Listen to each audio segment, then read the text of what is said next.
ఆసరా పెన్షన్లో అక్రమాలు జరుగుతున్నాయా? ప్రభుత్వ ఉద్యోగులు కూడా పెన్షన్లు పుచ్చుకుంటున్నారా? చనిపోయిన వ్యక్తుల ఖాతాల్లో ఇంకా డబ్బులు జమ అవుతున్నాయా? దివ్యాంగులు కాకపోయినా పెన్షన్ తీసుకుంటున్నారా? ఈ బోగస్ భరతం పట్టేందుకు రేవంత్ సర్కార్ సిద్ధమైంది. ఇందుకోసం డిజిటల్ అస్త్రాన్ని ప్రయోగించబోతుంది. అనర్హులను ఏరివేసే అర్హులకే మాత్రమే పెన్షన్ ఇచ్చేలా కసరత్తు మొదలుపెట్టింది. ఇందుకీ బోగస్ పెన్షన్లకు ఎలా చెక్కబట్టబోతుంది? ఇందుకోసం ఏ టెక్నాలజీని వాడబోతున్నారు? Let's have a look.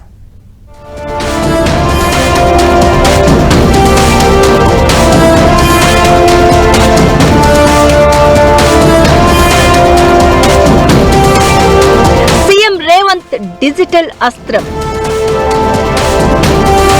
Bogus పెన్షన్లపై సర్కార్ సర్జికల్ స్ట్రైక్. రంగంలోకి ఫోరెన్సిక్ ఆడిట్. తెలంగాణ పాలనలో పారదర్శకతను పెంచడం లక్ష్యంగా కాంగ్రెస్ ప్రభుత్వం కీలక అడుగులు వేస్తోంది. వ్యవస్థలోని అక్రమాలకు చెక్ పెట్టాలని డిసైడ్ అయింది. దీనికోసం డిజిటల్ టెక్నాలజీని ఆయుధంగా మలుచుకుంది ప్రభుత్వం. అది ఫోరెన్సిక్ ఆడిట్ తోనే సాధ్యమని భావిస్తోంది. ఇప్పటికే రెవెన్యూ భూములపై ఫోరెన్సిక్ ఆడిట్ చేపట్టిన ప్రభుత్వం ఇప్పుడు ఆసరా పెన్షన్ పథకంపై ఫోరెన్సిక్ ఆడిట్ ప్రయోగించనుంది.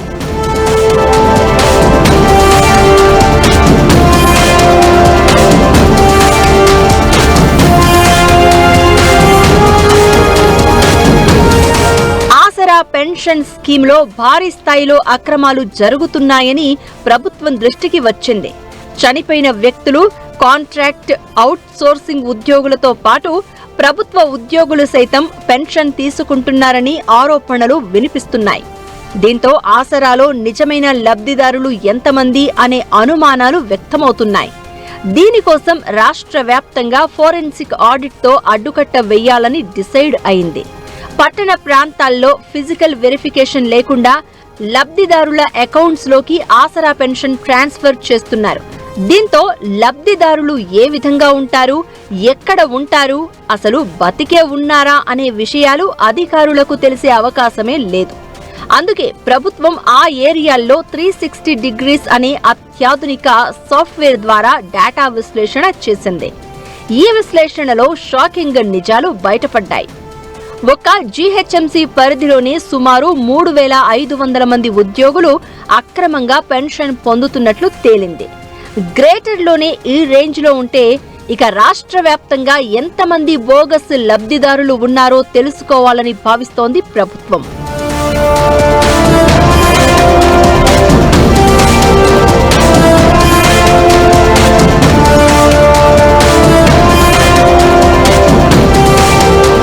రాష్ట్రంలో ఆసరా పెన్షన్లు తీసుకుంటున్న లబ్ధిదారుల ఆధార్ నెంబర్లను ఫోరెన్సిక్ ఆడిట్ చేయాలని ప్రభుత్వం డిసైడ్ అయ్యింది. దీంతో లబ్ధిదారుల ఆర్థిక స్తోమత సులువుగా తెలిసిపోతుంది. ఐటీ రిటర్న్ దాఖలు చేస్తున్న వారు ఎంతమందికి కార్లు ఉన్నాయి, ఎన్ని ఇండ్లు ఉన్నాయి, ఎంతమంది ప్రాపర్టీ ట్యాక్స్ కడుతున్నారు అనే లెక్కలు బయటపడనున్నాయి.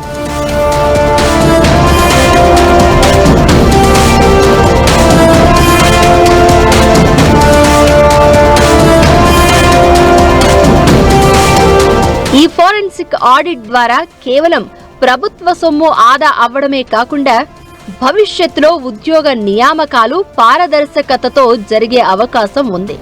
అంతేకాదు బోగస్ కేటుగాళ్ల చిట్టా బయటపడనుంది.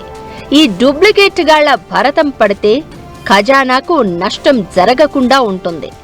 అలాగే పాలనలో పారదర్శకత పెరుగుతుంది. మరి ఈ ఫోరెన్సిక్ ఆడిట్ తో సర్కారు అంచనాలు ఏ మేరకు రీచ్ అవుతాయో చూడాలి.